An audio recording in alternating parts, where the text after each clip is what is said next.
પૂર 56 નંબરનો જે હાઈવે છે, હાઈવેથી તેજગઢથી ડુંગરોડ તરફ જતો રસ્તો છે. એ રસ્તામાં રોચકો અને ચીચોડની વચ્ચે એક ગઢોલા કોતરા આવેલું છે. એ ગઢોલા કોતરા પર એક નાળું છે. નાળામાં નીચે સળિયા દેખાય છે, તેમજ પોપડા પડે છે.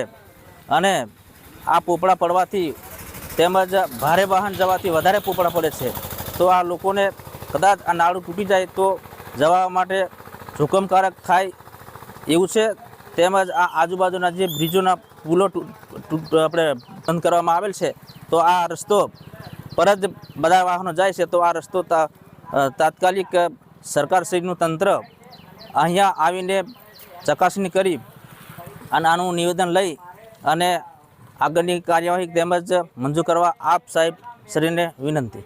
આજુબાજુના બધા પુલો છે, એ પુલો બધા બંધ થવાથી અહીંયા ટ્રાફિક વધે છે. તેજગઢથી અને ડુંગરોડ તરફથી અહીંયા ડ્રાઈવર આવે છે, એટલે આ બધી ગાડીઓ જાય છે.